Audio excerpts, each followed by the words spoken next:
This is a difficult discussion for Dace and I. And the reason I say that, as you'll learn in a few minutes, Dace was actually Ted Gardner's mentor.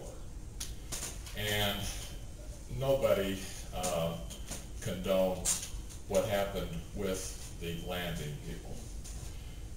If Latata, Dace, myself, Bob, and I'm sure everybody in this room is totally against digging on federal or private land or digging graves. Many of the counts, not all of each indictment dealt with arrowheads, but many of the parts dealt with arrowheads. And a number of the raids, especially in Colorado, have also dealt with the surface-found arrowheads. And it's real interesting to me that ARPA is cited in those cases as the law that's being violated. There's two, ARPA and theft of government property. If you read the history of ARPA, it was specifically signed into law by President Carter because there was an exclusion put in there for arrowheads. So the only way that there was the signing of ARPA, and it was in October 31st of 1979, just before Jimmy Carter went out of office, they had to put something in there excluding arrowheads. Why? Because Jimmy Carter loved to collect arrowheads. And he wouldn't sign it unless they put that clause in there. So they put the clause in there because of then President Carter, to get him to sign it. And now they're turning around and saying, oh, that's a violation. It really doesn't say that in there. Well, yeah, it really does say that in there. It says, and this is a quote, "Nothing in this act shall be deemed applicable to any person with respect to removal of arrowheads located on the surface of the ground." Can't be much clearer than that. You look at how many of the original 24 cases included causes of action in the indictments for arrowheads. And you look at two of the Colorado cases that I know a lot of you in this room are familiar with. Now, you know, I'm a retired attorney, so I don't want you, in this whole talk, I don't want you to take my word for it, okay? I'm going to give you quotes from the federal hierarchy that are going to tell you exactly what we're talking about. Let me digress just for a minute. The person who really writes the Bible that the federal agents and a lot of the prosecutors use is Sherry Hutt. And the primary book that they use is Presenting Archaeology in Court. Now, Sherry Hutt is not only, and was not only a judge when she wrote the book, but now, and this is very important and you need to know this, she is now the head of NAGPRA. She is the head of NAGPRA. So let's see what the head of NAGPRA has to say about whether or not people should be charged or warrants should be issued for getting surface arrowheads on federal land.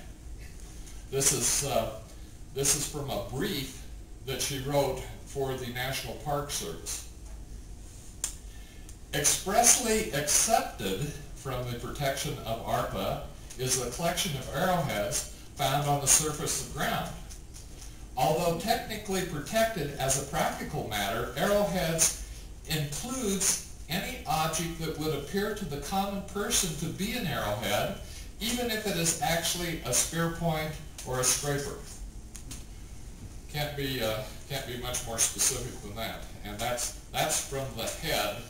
That's from the head of NAGPRA.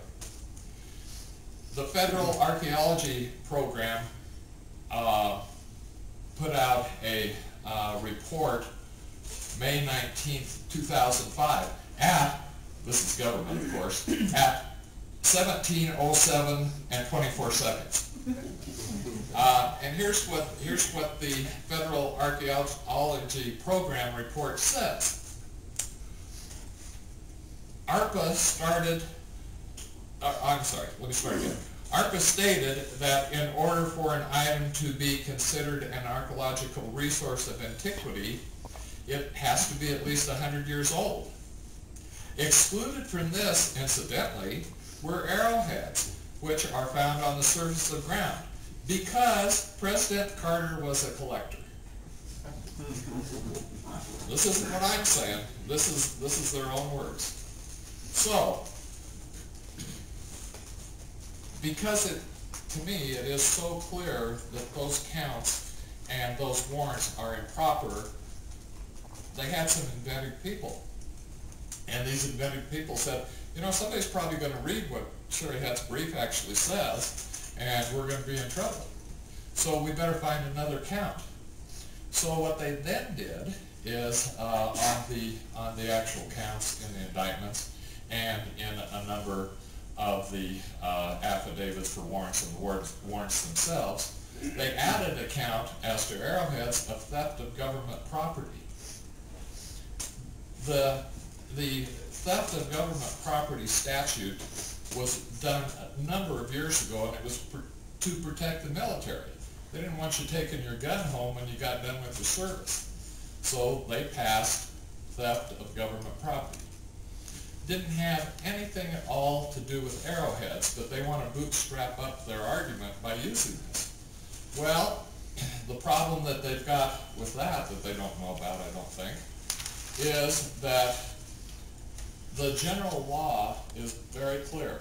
If you have a specific act that deals with a specific item, such as arrowheads, it controls over general acts.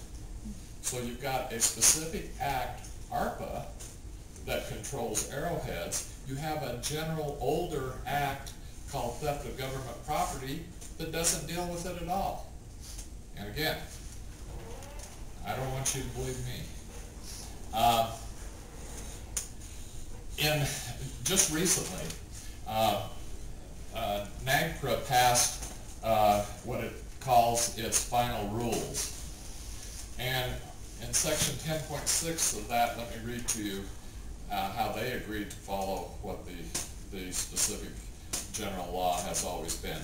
To the extent that any conflict among those laws may exist, it is the general rule of statutory construction that newer and more specific regulations take precedence over older and more general laws.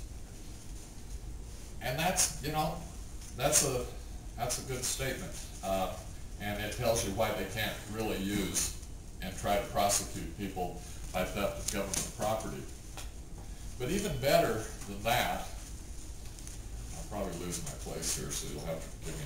Even better than that, just recently, matter of fact, I had to get it over the internet, they came out with the Yearbook of Cultural Property Law 2010. And guess who the editor is? Sherry Hett. And let me tell you, and you know, she's an I'm not, she's telling it right. I'm not saying anything disparaging to her, about her at all. I wish that her own agents and the FBI and the BLM would read what she says. Because here's what she says as to this subject.